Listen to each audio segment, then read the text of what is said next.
permanence, à toutes les allures. On a la voile, qui met tout ça dans l'eau, des lignes d'armes énormes, 200 mm.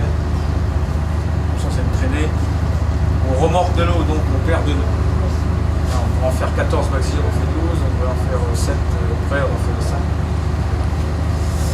Voilà. Bon, en même temps, il va aménager le navire, hein, il va rehausser la dunette de 40 cm à l'arrière pour avoir plus de hauteur. Avec des portes étanches, cloisons étanches. Vous connaissez les petites portes là. Alors ça, c'était fait à Southampton. Et Belém va faire tous ses arrêts techniques à Southampton. C'est juste en face de l'île de Wight, à Cowes. Le fret de bateau va être basé à Cowes de 1914 à 1951. Ce sera son port d'attache sur l'île de Wight.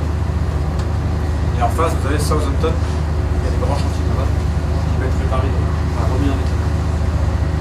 Motorisé. Alors la cale, hein, on avait grillé les mules.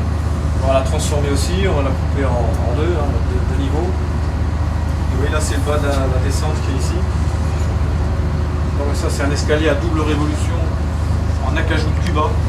Cet escalier est classé, c'est pour ça qu'on évite d'y circuler. Tout le panneau du fond aussi est en acajou de Cuba. Bon, à l'époque, les portes sont de chaque côté. En fait, le roof se ferme là au niveau de la rambarde. Vous avez une porte de chaque bord. On ouvre les portes et on rentre. On descend un peu comme un paco là. On descend ici. On arrive là. Et on arrive dans la batterie où vous êtes actuellement. À l'époque, évidemment, la batterie, elle sert de salle à manger. À bâbord.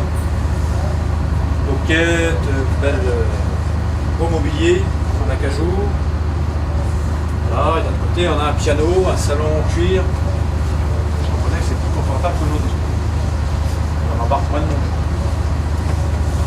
Voilà, on a percé des hublots dans la coque pour donner de la lumière, de l'air.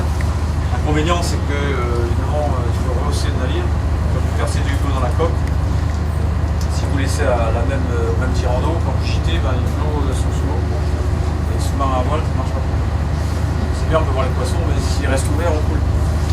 Donc on va être obligé de rehausser le navire d'à peu près 1 mètre. On va compenser par un lest plus dense, qui est plus bas. Mais du coup, alors, le fait qu'on ait rehaussé le navire d'1 mètre, ça implique qu'il y a une dérive plus importante. Moins de tirant d'eau, donc une dérive plus. Et en plus, le navire n'est plus dans ses lignes d'eau, donc il avance moins vite. Moins bien, il marche pas. Donc voilà la belle époque. Hein. Alors ça existe toujours, hein, les plafonds à caisson. Et là, en faisant tous ces travaux à bord, il va donner une telle valeur au navire que finalement, on ne cassera jamais. Tous ces aménagements luxueux là, vont faire qu'on va le garder.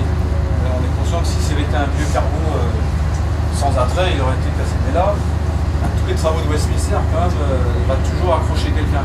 C'est beau, c'est luxueux. C'est ça, ça va le préserver, ça va le sauver. Ça va le servir toute sa vie. À l'arrière, le salon privé de Westminster. Voilà, les beaux rideaux et tout. C'est l'époque victorienne. On n'a peur de rien. Voilà, en tout cas, là, vous voyez,